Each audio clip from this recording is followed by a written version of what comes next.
আমরা শুনছি বিভিন্ন কার্ড দেওয়া হবে, ফ্যামিলি কার্ড দেওয়া হবে, কৃষক কার্ড দেওয়া হবে। আমরা চাই কার্ড দেওয়া হোক, জনগণ সুবিধা পাক, কিন্তু এই কার্ড জনগণ পর্যন্ত পৌঁছাবে তো? 2000 টাকার কার্ড নিতে 1000 টাকা ঘুষ দেওয়া লাগবে না তো? তাহলে ঘুষ, চাঁদাবাজি সেটা যদি আমরা নির্মূল না করতে পারি, এই সকল সুযোগ সুবিধা কি জনগণের কাছ পর্যন্ত পৌঁছাবে?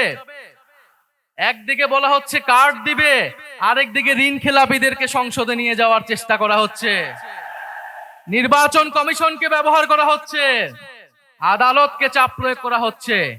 ফলে কেমন দ্বিচারিতা?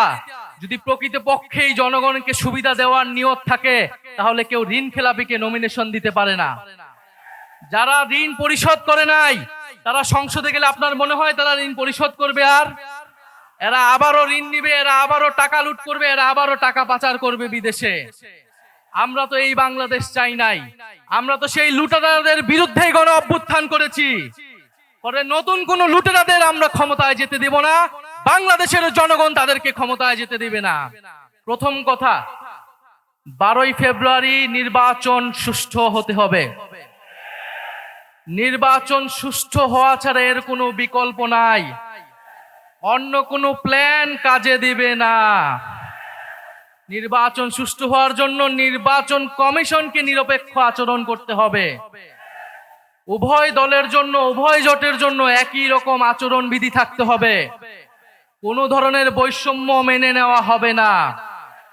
ফলে নির্বাচন কমিশনকে স্মরণ করিয়ে দিচ্ছি, আমরা এখনো মুখে বলে যাচ্ছি, আমরা এখনো মাঠে নামি নাই।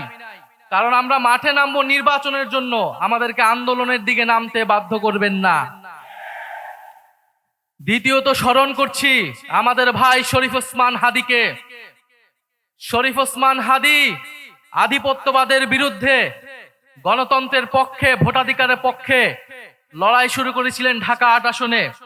আজকে পুরো সমগ্র বাংলাদেশে এই লড়াই ছড়িয়ে গেছে। ইনসাফের লড়াই, আজাদির লড়াই, সার্বভৌমত্বের লড়াই। আমরা মনে করি আমাদের জাতীয় লড়াই শেষ হয়ে যায় নাই। বাংলাদেশের বিরুদ্ধে চক্রান্ত চলমান। আধিপত্যবাদী শক্তি, ফ্যাসিস্ট শক্তি এখনো দিল্লিতে বসে কথা বলতে পারছে, নানান ষড়যন্ত্র করতে পারছে। ফলে আমাদের এই জাতীয় লড়াই আধিপত্যবাদের বিরুদ্ধে, ফ্যাসিবাদের বিরুদ্ধে এবং দেশের ভিতরে আমাদের দুর্নীতি এবং চাঁদাবাজ এবং বৈষম্যের বিরুদ্ধে লড়াই, এই উভয় লড়াই আমাদেরকে একসাথে চালিয়ে যেতে হবে। প্রিয় সংগ্রামী বন্ধুগণ, আমরা গণ অভ্যুত্থানের পরে যে আশা আকাঙ্ক্ষা নিয়ে রাজনীতি শুরু করেছিলাম, নতুন বাংলাদেশ গড়ে তোলার কাজ শুরু করেছিলাম, আমরা অনেকাংশে সেটা ব্যর্থ হয়েছি। আমাদের অনেক অসমাপ্ত কাজ রয়ে গিয়েছে। ইনশাআল্লাহ এবারের নির্বাচনে 10 দলীয় নির্বাচনী ঐক্য বিপুল ভোটে জয়লাভ করে আমরা সেই অসমাপ্ত কাজ সম্পন্ন করব সবাই ঐক্যবদ্ধভাবে। কারণ আমরা ঐক্যবদ্ধ বাংলাদেশ, আমরাই বাংলাদেশ। প্রিয় সংগ্রামী বন্ধুগণ, দুই একটা কথা বলতে হয়। আমরা শুনছি বিভিন্ন কার্ড দেওয়া হবে, ফ্যামিলি কার্ড দেওয়া হবে, কৃষক কার্ড দেওয়া হবে। আমরা চাই কার্ড দেওয়া হোক, জনগণ সুবিধা পাক, কিন্তু এই কার্ড জনগণ পর্যন্ত পৌঁছাবে তো? 2000 টাকার কার্ড নিতে 1000 টাকা ঘুষ দেওয়া লাগবে না তো? তাহলে ঘুষ, চাঁদাবাজি সেটা যদি আমরা নির্মূল না করতে পারি, এই সকল সুযোগ সুবিধা কি জনগণের কাছ পর্যন্ত পৌঁছাবে? একদিকে বলা হচ্ছে কার্ড দিবে, আরেকদিকে ঋণ খেলাপিদেরকে সংসদে নিয়ে যাওয়ার চেষ্টা করা হচ্ছে, নির্বাচন কমিশনকে ব্যবহার করা হচ্ছে, আদালতকে চাপ প্রয়োগ করা হচ্ছে। ফলে কেমন দ্বিচারিতা? যদি প্রকৃতপক্ষেই জনগণকে সুবিধা দেওয়ার নিয়ত থাকে, তাহলে কেউ ঋণ খেলাপিকে নমিনেশন দিতে পারে না। যারা ঋণ পরিশোধ করে নাই, তারা সংসদে গেলে আপনার মনে হয় তারা ঋণ পরিশোধ করবে? আর এরা আবারও ঋণ নিবে, এরা আবারও টাকা লুট করবে, এরা আবারও টাকা পাচার করবে বিদেশে। আমরা তো এই বাংলাদেশ চাই নাই। আমরা তো সেই লুটেরাদের বিরুদ্ধে গণ অভ্যুত্থান করেছি। পরে নতুন কোন লুটেরাদের আমরা ক্ষমতায় যেতে দেব না, বাংলাদেশের জনগণ তাদেরকে ক্ষমতায় যেতে দেবে না। সংগ্রামী বন্ধুগণ, বলা হচ্ছে বস্তিবাসীকে ফ্ল্যাট দেওয়া হবে। বস্তিবাসী ফ্ল্যাট চায় নাই আমাদের কাছে, আপনাদের কাছে। বস্তিবাসী চায় নিরাপদ জীবনের নিশ্চয়তা। বস্তিবাসী চায় মর্যাদাপূর্ণ কর্মসংস্থান, বস্তিবাসীকে ঢাকা শহরে আজ পর্যন্ত যারা ফ্ল্যাট দেওয়ার অঙ্গীকার করেছে তারা বস্তি উচ্ছেদের পরিকল্পনা করেছে।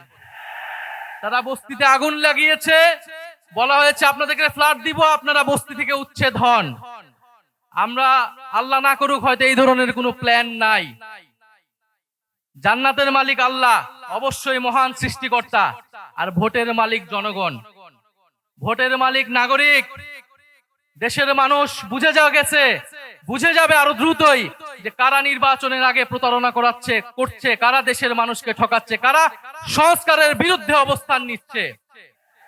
প্রিয় সংগ্রামী বন্ধুগণ, 12ই ফেব্রুয়ারি 10 দলীয় নির্বাচনী ঐক্যের সমর্থিত যার প্রার্থী রয়েছেন, যার যেখানে মার্কা রয়েছে, এই ঢাকা 15 আসনে দাঁড়িপাল্লা, অন্যান্য আসনে শাপলাকলি, রিক্সা সহ 10 দলীয় জোটের যেই মার্কাগুলো রয়েছে, আপনারা তাদেরকে জয়ী করবেন, তাদের সাথে থাকবেন।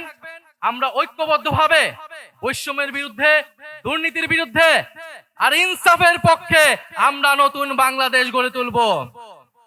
শেষে যাওয়ার আগে আরেকটি কথা, এবারে নির্বাচন শুধু সরকার বদলের নির্বাচন নয়, দেশ বদলের নির্বাচন। এবারে নির্বাচন ক্ষমতা পরিবর্তনের নির্বাচন নয়, ক্ষমতার কাঠামো পরিবর্তনের নির্বাচন। ফলে নির্বাচনের সাথে আরেকটা গণভোটও আছে, এটা অনেক দল ভুলে যায়, কিন্তু আমরা ভুলি না, জনগণও ভুলবে না। ফলে গণভোটে আমরা কি দিব? গণভোটে পরিবারতন্ত্রকে, দুর্নীতিবাজকে, বৈষম্যকে, আধিপত্যকে, গণভোটে ইনসাফে, গণভোটে 10 দলীয় ঐক্য জোটে ইনশাআল্লাহ আমরা এবারের গণভোটে হ্যাঁ জিতবে। 10 দলীয় নির্বাচনী ঐক্য জয়লাভ করে সরকার গঠন করবে এবং বাংলাদেশকে সামনের দিকে নেতৃত্ব দিবে। ইনকিলাব জিন্দাবাদ। আসসালামু আলাইকুম। আমি শহীদ মোহাম্মদ আব্দুল হান্নান খানের ছেলে সাইফ আহমেদ খান গত 5ই আগস্ট 2024 সালে আমার বাবা কাফরুল থানার সামনে পুলিশের গুলিতে শাহাদত বরণ করেন। বৈষম্যের বিরুদ্ধে তার এই আত্মত্যাগ জাতির জন্য এক বিরাট পাওয়া। আমার এবং আমার ছোট বোনের চোখের সামনে সেদিন পুলিশ নির্বিচারে গুলি চালায় এবং আমার বাবাকে নির্বিচারে নির্মমভাবে হত্যা করে। নতুন বাংলাদেশের কাছে আমার চাওয়া, পরবর্তী যে সরকারি ক্ষমতায় আসুক তারা যেন সাধারণ জনগণের হয়, তারা যেন শহীদদের এই রক্তের ঋণ না ভুলে যায়, তারা কোনোভাবেই যেন স্বৈরাচারী আচরণ না করে, তারা কোনোভাবেই স্বৈরাচার না হয়ে উঠুক। এই দেশে ধনী গরিব, উঁচু নিচু কোনো ভেদাভেদ যেন না থাকুক। সর্বোপরি বঞ্চিতদের প্রতিনিধি হিসাবে আমরা সরকারে চাই। শহীদ ওসমান বিন হাদি ভাই এবং হাজারো শহীদ ও আহতদের রক্তের বিনিময়ে একটি ন্যায় এবং ইনসাফ ভিত্তিক রাষ্ট্র কায়েম করতে চাই আমরা। এজন্য আমরা সবাই ঐক্যবদ্ধ থাকব। এভাবেই আমাদের বাংলাদেশ একদিন বিশ্বের বুকে মাথা উঁচু করে দাঁড়াতে পারবে। আসন্ন জাতীয় সংসদ নির্বাচন এবং গণভোট, এক্ষেত্রে সামনের যে গণভোট আছে সেখানে শহীদদের আকাঙ্ক্ষা, শহীদদের যে একটা স্বপ্ন, সেটা যদি আমরা নির্মাণ করতে চাই তাহলে আমরা সবাই দল মত নির্বিশেষে হ্যাঁ ভোটকে জয় করব ইনশাআল্লাহ।